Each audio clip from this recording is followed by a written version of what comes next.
We've talked about personal struggles and coping strategies. Now we want to understand the bigger picture. Danielle and Jimmy, how do you think the mental health issue connects to what is happening in the world that we live in today?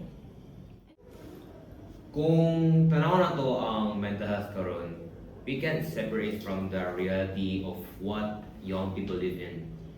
We are in a time of economic adversity, rising prices, academic competition, and mga social pressure from peers. Daghan mga young Filipinos feel responsible not only for themselves, but for also their families in the future in which they have to support. That responsibility creates pressure at a very young age. I think man good around social media man good like play some videos sa to ang mga young people. We constantly see like ang mga achievements, mga success, mga stories, tas mga lifestyles sa mga events online. Despite na like we know na ang mga posts nga to like hindi siya total truth good like fraction lang good siya or like fraction lang siya ng truth like makita to mga affect sa to like sa to ang mga young people like comparison na to na slowly ka-destroy sa atong confidence good siya tas like it makes us think that we are good enough para sa Bitaw. video diba. Bitaw. So, would you say nga the world today kay mas ka-increase ang anxiety because of constant and higher expectations? Oo. Kay we believe that everything feels urgent. Alam mo, pinakalit yun siya or something. Yes. Kasi siya expectation kasi. Because everything, students feels like they must succeed quickly, otherwise they fall behind. Fail. Kasi see in like mga social media good, daghan jud yung mga expectations and mga trends good na ginabuhat sa mga teenagers karon. It's like there's a pressure to choose the right course, career and path. But life does not always move that fast. When reality hits and does not meet expectation, anxiety grows. Like karon man good like mga tao may fears na of failure kay today nga culture like mga mistakes man good gina usually dayon good gina Post gina na yan. ano mo yun gina expose ta publicly to mga people maten sa mga afraid na sila mag ano kay dahil sa mga gina-judge sila sa mga Mga mistakes one-sided nila. na post pa. Tapos ako to nga fear like mga carries ng heavy burden sa tuwa emotionally to mentally. Tama. So, with your mindset, can you briefly explain how does faith come in? Like, how does your relationship with Jesus help someone overwhelmed? Faith changes the foundation of our identity. Ang kalibutan often tells us that our worth depends on performance, a passing grade. But but Christ teaches us that worth comes from being loved sa Ginoo for the Christ. Amen. That love is not earned but it's a given freely. When a person understands that, pressure begins to lose its grasp. Failure doesn't define them any longer. Grace doesn't define you, ana. Ganun no? Ang relationship ng natin kay Jesus, like makabring siya stability sa toa. Tapos whenever we pray, like kapag mag-pray ta, we step away from the noise. Nga to, like prayer allows us to be honest sa atong isa't isa, sa atong sarili. Like we are able to admit nga atong mga fears without pretending na like okay lang ta, like sa ta keep some false facade, like para look strong good ta, like ano good. Tapos in prayer, like we remember that Jesus understands the suffering, like he experienced pain, rejection, and fear, and because of that, we know that he walks with us with our own struggles. Like always siya nasa tupad na itong diskan, feel na to, lasang tao galan to sa to, like na. So like peace in Christ is dili sa pag-escape sa problems, dili sa divert sa attention, pero rather i-face na to siya pero in a different way, in our own way. Mao din ako nakapagid point ako like faith doesn't really remove the challenges instantly good, like it can give us inner strength and guidance para sa to like kapag nato sa like sa na like dagat ta Luwas problema ko noise na. point naton good like ginapa-remind ta nga sa that struggle naton are not always permanent and God is always present kapag nato sa time na to like nasya Obstacles lang ba? oh like ang good na like God is present in times of uncertainty. Oh, big words ha. Christ gives us a kind of peace that is steady. Even when situations has changed, His love does not change. That stability gives us the mindset that is very important for mental health because it keeps us grounded. Kana ko na perspective kay God. It shows man good how we see modern struggles. Like, kanang instead of being overwhelmed or being like controlled by fear, it helps us na remember nato na we are grounded and we're steady and we are strengthened by our faith. Now let us go deeper. As Christians, we believe we are created in the image and likeness of God.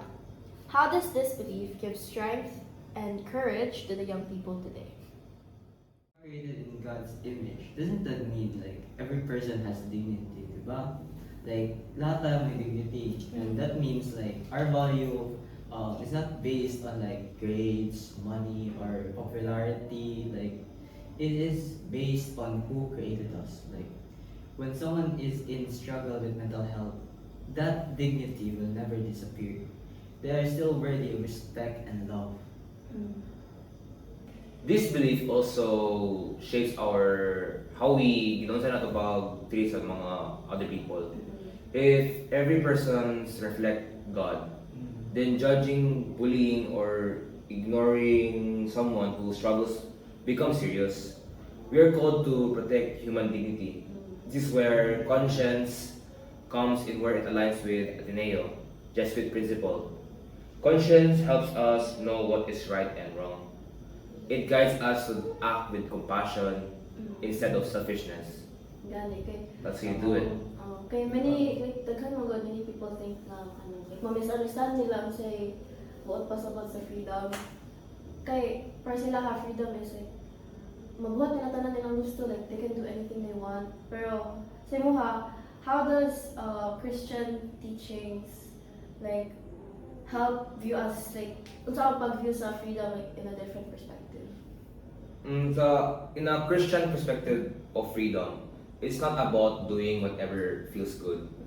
True freedom is choosing what is good. Tama. It is choosing action like that respect our dignity and the dignity of others.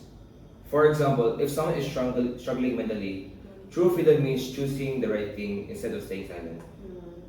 Para sa some courage good like courage also comes from this understanding man good like courage is not an absence of fear like it is a doing what is right even with it is uncomfortable para sa imo like para sa tao like courage also comes from this understanding so sometimes courage means like defending someone who is misunderstood like ano ba like misunderstood yung tao like don't na-defend man good ka ana like sometimes like it means asking help for yourself naman good like you're asking help for someone para sa imo sarili. So like basically kay present siya of being brave ana. Yeah. Nakoy question so like here in Mindanao community is very strong man no Yeah. and like family and marriages are active. So how does faith guide our community? So in Mindanao like people value relationships like Christian faith strengthens the value if we truly believe human dignity then our communities should be in place of support. Not judgment, like hindi siya the judgment, like we are responsible for each other, like when one person suffers, we should respond with care, like kailangan siya i-prioritize yung tao to kapag may taong suffer with siya, like we need to respond with them with care and so like ano good attention kay it will lead like some bad stuff sa ilaha. The Mass and the Eucharist are important here. During Eucharist, we remember Christ's sacrifice for us. He gave Himself completely our love for us. that teaches us what real love means. Being magpatient and forgiving sa uban and being compassionate in our everyday life. So the Eucharist is not just a ritual. Does it shape how we act outside of the church? Yes. Eucharist stresses us spiritually so we can live morally. It helps from our conscience. It reminds us that required sacrifice. And not only that, it also gives us the mindset that God has forgiven our sins. Bitaw eh.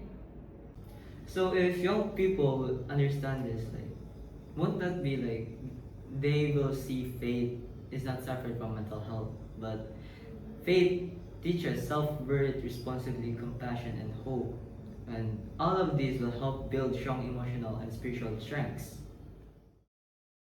We want to extend our deepest gratitude to Jimmy, Danielle, and Daphne for their incredible honesty, courage, and valuable insights. Your willingness to share your experiences has truly enlightened and inspired us all.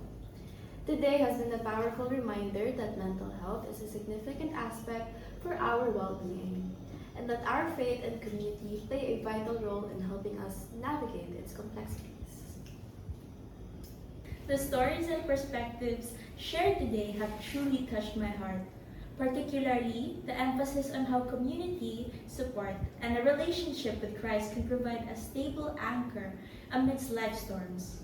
It underscores the message that we are not alone in our struggles, and that seeking both spiritual and, when necessary, professional support is a sign of strength. We pray that this discussion has offered comfort, understanding, and renewed hope to all our listeners. Thank you again for joining us, and may God bless you all. Let us close with a short prayer. Heavenly Father, we thank you for this time of sharing and learning. Guide us to be sources of comfort and strength to one another, and help us to always trust in your unfailing love.